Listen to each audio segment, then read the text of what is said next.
Jamaat-e Islami, SDPI, അതുപോലെ തന്നെ BJP സ്ഥാനാർത്ഥി തന്നെ പറഞ്ഞു BJP വോട്ടുകൾ UDF-ലേക്ക് പോയിട്ടുണ്ടാകാം, കോലീബി എന്ന ചിന്ത നിലമ്പൂരുമായി ബന്ധപ്പെട്ടു. അപ്പോൾ ഇങ്ങനെ വർഗീയ കക്ഷികളുമായിട്ടുള്ളൊരു ധ്രുവീകരണത്തിൻ്റെയും ധാരണയുടെയും UDF സാഹചര്യം നിലമ്പൂരിൽ കണ്ടു. പക്ഷേ ലീഗ് ശക്തമായ മണ്ഡലത്തിൽ ലീഗിന് മലപ്പുറത്ത് നടക്കുന്ന ഈ കാലത്തെ ഒരു തെരഞ്ഞെടുപ്പിൽ ഒരു തോൽവി ചിന്തിക്കാനേ കഴിയില്ല. നിരന്തരം പ്രതിപക്ഷത്ത് നിൽക്കുന്ന മുസ്ലിം ലീഗ്, അതുതന്നെ കോൺഗ്രസിൻ്റെ ഏറ്റവും വലിയ ധൈര്യം. അങ്ങനെ ലീഗ് ഏറ്റവും അവസാന ദിവസങ്ങളിലും കാലത്തും വളരെ സജീവമായി ഇറങ്ങുന്നു, അങ്ങനെ മുന്നോട്ട് പോകുന്നു. നിങ്ങൾ ഈ വർഗീയ ധ്രുവീകരണം, ഈ സഖ്യം ചേരൽ ശക്തമായി അവതരിപ്പിക്കുമ്പോൾ തന്നെ LDF-ന് നേരെ ഒരു ഇസ്ലാമോഫോബിയാണ് ആരോപിച്ചത് ലീഗിൻ്റെ നേതൃത്വത്തിൽ വോട്ടർമാർക്ക് മുമ്പിലേക്ക് ഇടതുപക്ഷത്തിനെതിരെ. ഈ രൂപത്തിലുള്ള ഒരു നിലമ്പൂർ അത് ശ്രദ്ധിച്ചിട്ടുണ്ടോ? ജനവിധിക്ക് ശേഷം ആ പശ്ചാത്തലത്തെക്കുറിച്ച് കൂടി എന്തു പറയും ജെയ്ക്സി തോമസ്?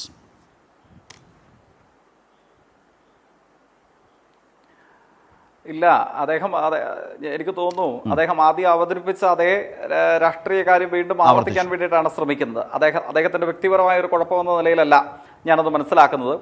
പ്രത്യേകിച്ച് തെരഞ്ഞെടുപ്പാനന്തരമുള്ള എല്ലാ ചർച്ചകളിലും പ്രതിപക്ഷ നേതൃത്വം അലങ്കരിക്കുന്ന എല്ലാ UDF-ന്റെ ആദരണീയ വ്യക്തിത്വങ്ങളും ഇത് തന്നെയാണ് പറഞ്ഞു ഫലിപ്പിക്കാൻ ശ്രമിച്ചുകൊണ്ടിരിക്കുന്നത്. കാരണം ഈ തെരഞ്ഞെടുപ്പ് വിജയത്തോടുകൂടെ കേരളത്തിൽ ഇടതുപക്ഷ രാഷ്ട്രീയം പൂർണ്ണമായി തുടച്ചു നീക്കപ്പെടുമെന്നും ഒരു പതിറ്റാണ്ടിലധികമായി സംസ്ഥാന ഭരണത്തിന് പുറത്തു നിൽക്കേണ്ട വരുന്ന തങ്ങളുടെ ഈ ഗതികേട് അവസാനിക്കുമെന്നും ഉള്ള ഒരു പ്രതീതി നിർമ്മാണം ഇപ്പോൾ UDF-ന്റെ അനിവാര്യതയാണ്, അല്ലെങ്കിൽ അസാധാരണമായ ഒരു ആവശ്യമാണ്. അതുകൊണ്ട് അദ്ദേഹം അതേ വാചകത്തിൽ തന്നെ, അതേ രാഷ്ട്രീയ മാനത്തിൽ തന്നെ അദ്ദേഹം നിൽക്കുകയാണ്. ഞാൻ ആവർത്തിച്ച് എന്തുകൊണ്ട് ഇതൊരു ഭരണകൂട വിരുദ്ധ, ഒരു സംസ്ഥാന സർക്കാർ വിരുദ്ധ വികാരത്തിന്റെ പ്രതിഫലനമല്ല എന്നതിലേക്ക് ഞാൻ പോകുന്നില്ല. ഇപ്പോൾ എത്ര ഉദാഹരണങ്ങളുണ്ട്. എനിക്ക് തോന്നുന്നു സ്ഥാനാർത്ഥി തന്നെ ചില ഉദാഹരണങ്ങൾ നമ്മുടെ മുമ്പിൽ ചൂണ്ടിക്കാണിച്ചു. ഇപ്പം നിലമ്പൂർ നിയോജക മണ്ഡലത്തിലെ ഒടുവിലത്തെ സമയത്തേക്ക് എത്തുമ്പോൾ ഏത് കോണുകളിലും ഇടതുപക്ഷ രാഷ്ട്രീയത്തിന്റെ പ്രതിനിധികൾ പറഞ്ഞു ഫലിപ്പിക്കാൻ ശ്രമിച്ചത് അത്രയും കഴിഞ്ഞ 9 വർഷക്കാലയളവിലെ ഭരണ നേട്ടങ്ങളും സർക്കാർ നടത്തിയ പ്രകടനങ്ങളെ കുറിച്ചൊക്കെയായിരുന്നു. ഞാനിപ്പോഴും ഓർമ്മിക്കുന്നു, നിലമ്പൂർ നിയോജക മണ്ഡലത്തിൽ മാത്രം 8585 പേരാണ് ലൈഫ് പദ്ധതി മുഖാന്തരം അടച്ചുറപ്പുള്ള വീടുകളിലേക്ക് മാറിയത്. 44,000-ത്തിലധികം വരുന്ന മനുഷ്യന്മാർ സാമൂഹ്യക്ഷേമ പെൻഷൻ പ്രതിമാസം 1,600-ലധികം രൂപ പറ്റുന്നു. അതോടൊപ്പം ഇവിടെ UDF-ന്റെ പ്രതിനിധി ചൂണ്ടിക്കാണിച്ച 3.5 പതിറ്റാണ്ട് കാലം നിലമ്പൂരിനെ പ്രതിദാനം ചെയ്ത MLA, മുൻ വൈദ്യുതി വകുപ്പ് മന്ത്രി, അദ്ദേഹം പഠിച്ചിരുന്ന സ്കൂൾ ഓടിയിട്ട് ഇടിഞ്ഞു പൊളിഞ്ഞു വീഴാറായ സ്കൂളായിരുന്നു. ഇന്ന് മലപ്പുറത്തെ ഏത് അതിസമ്പന്നരുടെയും മക്കൾ പഠിക്കുന്ന അന്തർദേശീയ നിലവാരമുള്ള സ്കൂളിലേക്ക് അതിനെ മാറ്റി 12-ലധികം വരുന്ന പാലങ്ങൾ തറക്കല്ലിടുക മാത്രമല്ല ഉദ്ഘാടനം ചെയ്ത് ഗതാഗതത്തിനായി തുറന്നു കൊടുക്കപ്പെട്ടു. മഹാഭൂരിപക്ഷം വരുന്ന റോഡുകൾ BMBC നിലവാരത്തിലേക്ക് ടാർ ചെയ്ത് സഞ്ചാരയോഗ്യമാക്കി മാറ്റി. ഇതൊക്കെ മുൻനിർത്തിയിട്ട് നമ്മൾ തെരഞ്ഞെടുപ്പിനെ നേരിടുമ്പോൾ ഇതൊക്കെ മോശമാണ്, ഈ ജനവിധി കൊണ്ട് നിങ്ങൾ ഇതൊക്കെ അവസാനിപ്പിച്ചുകൊള്ളണം, അങ്ങനെയാണോ നമ്മൾ ഈ ജനവിധിയെ സ്വീകരിക്കേണ്ടത്? എനിക്ക് സത്യസന്ധമായി കോൺഗ്രസ് പ്രതിനിധിക്ക് ഈ കാര്യങ്ങളോടുള്ള പ്രതികരണം പറഞ്ഞാൽ കൊള്ളാവുന്നുണ്ട്. ഈ ഗവൺമെന്റ് നടപ്പിലാക്കിയ അനുഭവങ്ങളിൽ വന്നിട്ടുള്ള ഇത്തരം കാര്യങ്ങൾ മോശമാണ്. അതുകൊണ്ട് ഈ ജനവിധിയിൽ നിന്ന് പാഠം ഉൾക്കൊണ്ട് ഇത്തരം സാമൂഹ്യക്ഷേമ പ്രവർത്തനങ്ങളിൽ നിന്നും അഭിമാനകരമായ കേരളത്തിലെ ലെഫ്റ്റ് ഗവൺമെന്റിന്റെ പ്രവർത്തന പദങ്ങളിൽ നിന്ന് നിങ്ങൾ അവസാനിപ്പിക്കുകയോ പിന്തിരിയുകയോ ചെയ്യണം. അതാണ് നിലമ്പൂരിലെ ജനവിധി നിങ്ങൾക്ക് നൽകുന്ന താക്കീത്.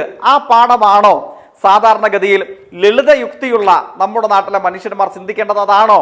മറിച്ച് നിങ്ങൾ ചില വിഷലിപ്തമായ പ്രചരണം ഉയർത്തിക്കാട്ടി, നിങ്ങൾ ചില നുണകൾ പ്രചരിപ്പിച്ചു എന്ന് ഞാൻ ഉദ്ദേശിക്കുന്നത് നിങ്ങൾ നടത്തിയ വർഗീയ കൂട്ടുകെട്ടുകളുടെ ആകത്തുകയും വിജയം എന്ന് പരാമർശിക്കാനേ അല്ല. നിങ്ങൾ ചില നുണകൾ ഗവൺമെന്റിനെതിരെ, സംസ്ഥാന സർക്കാരിന്റെ സമീപനത്തിനെതിരെ അഴിച്ചുവിട്ടു. ആ നുണകളിൽ ചില ആളുകളെങ്കിലും വശംവദരായി തീർന്നിട്ടുണ്ടോ? ആരെങ്കിലും തെറ്റിദ്ധരിക്കപ്പെട്ടിട്ടുണ്ടോ? ഉണ്ടെങ്കിൽ നിങ്ങൾ നടത്തിയ നുണപ്രചരണങ്ങളെ ഫലപ്രദമായി നേരിടാൻ ഞങ്ങൾക്ക് കഴിഞ്ഞിട്ടില്ലേ? ഞങ്ങളുടെ ഭാഗത്തുനിന്ന് പോരായ്മ വന്നിട്ടുണ്ടോ? അതിന്റെ ഒരു പരിശോധനയുടെ പാഠപുസ്തകമായി ഈ തെരഞ്ഞെടുപ്പ് ഫലത്തെ ഞങ്ങൾ എടുക്കും, ഒരു സംശയം വേണ്ടതില്ല. വിനയാനിത്വമായ മനസ്സോടുകൂടെ തന്നെ ഈ ഫലത്തെ ഞങ്ങൾ സ്വീകരിക്കും. പക്ഷേ അവിടെയും ഈ വിജയത്തോടുകൂടെ വിജയത്തിന് വേണ്ടി സ്വീകരിക്കുന്ന മാധ്യമ പ്രവർത്തകരായ ആളുകൾ ഇതിനോട് ചേർന്ന് നിൽക്കും, അവരുടെ അഭിപ്രായം പറയുമെന്ന് ഞാൻ കരുതുകയാണ്. തെരഞ്ഞെടുപ്പ് വിജയത്തിന്റെ ഒരു പ്രത്യേകത, അത് നിലമ്പൂരിലായാലും കേരളത്തിലായാലും ഇന്ത്യയിലെ ഏത് ഗ്രാമനഗരാന്തരങ്ങളിലായാലും, അത് ഗ്രാമപഞ്ചായത്തിലായാലും അത് പാർലമെന്റിലായാലും, തെരഞ്ഞെടുപ്പ് വിജയത്തിന് വേണ്ടി നമ്മൾ സ്വീകരിക്കുന്ന പല അടവുകളും എത്രമേൽ വിഷലിപ്തവും എത്രമേൽ മര്യാദഘട്ടതുമാവട്ടെ, വിജയത്തോടു കൂടെ ഏത് വിഷലിപ്തമായ അടവ് സ്വീകരിച്ചിട്ടാണെങ്കിലും ഏത് ഹീനമായ മാർഗം സ്വീകരിച്ചിട്ടാണെങ്കിലും സൃഷ്ടിക്കപ്പെടുന്ന വിജയത്തോടുകൂടെ അതൊക്കെ വിശദീകരിക്കപ്പെടുന്നു. അങ്ങനെ ഒരു പ്രതീതി നിർമ്മാണം കേരളത്തിൽ സംഭവിക്കുന്നുണ്ടോ? നമ്മൾ പരിശോധന നടത്തേണ്ടതുണ്ട്. ഈ തെരഞ്ഞെടുപ്പ് വിജയത്തിന് വേണ്ടി ലക്ഷണമൊത്ത സംഘപരിവാരത്തിന് വിടുപണി ചെയ്യുന്ന ജമാഅത്തെ ഇസ്ലാമി മതനിരപേക്ഷവാദികളാണ് എന്ന സർട്ടിഫിക്കറ്റ് ഇന്ത്യൻ കോൺഗ്രസ് നേതാവായ രാഹുൽ ഗാന്ധിയെ തള്ളിക്കളതുകൊണ്ട് കേരളത്തിന്റെ പ്രതിപക്ഷ നേതാവ് നടത്തുന്നു, അല്ലേ? മാധ്യമപ്രവർത്തകനായ നിങ്ങളുടെ രണ്ടുപേരുടെയും ഓർമ്മയിലുണ്ടാകുമല്ലോ. ഇസ്ലാമിക് ബ്രദർഹുഡിനെ ആരാണ് സമീകരിച്ചത്? RSSുമായി. ഞങ്ങളുടെ നേതാവല്ലല്ലോ, ഇന്ത്യയിലെ പ്രതിപക്ഷ നേതാവ് വയനാട് മുൻ MP അല്ലേ സമീകരിച്ചത്. ആ ഇസ്ലാമിക് ബ്രദർഹുഡിന്റെ കേരളീയ പ്രതീകത്തിന് ലക്ഷണമൊത്ത മതനിരപേക്ഷ രാഷ്ട്രീയത്തിന്റെ സർട്ടിഫിക്കറ്റ് നൽകുകയാ. അവരുടെ വോട്ട് 10 വോട്ടാകട്ടെ 1000 വോട്ടാവട്ടെ, ഈ വർഗീയത ഉൽപ്പാദിപ്പിക്കുന്ന വിഷം അണലിയെ പോലെയോ രാജവെമ്പാലയെ പോലെയോ ആവട്ടെ, വിഷമാണെന്ന് തിരിച്ചറിയുകയും അതിനെ തള്ളിക്കളയാനുള്ള ജാഗ്രതയും കേരള രാഷ്ട്രീയത്തിന്റെ പ്രത്യേകതയല്ലായിരുന്നോ? 10 വോട്ട് കിട്ടുമെന്ന് പറയുമ്പോൾ ഏത് വിഷത്തെയും വിശദീകരിക്കാൻ, ഏത് നൃശംസതയെയും പരിശുദ്ധമാക്കിയെടുക്കാനുള്ള ഈ ശ്രമത്തെ നമ്മൾ തള്ളിക്കളയേണ്ടതില്ലേ?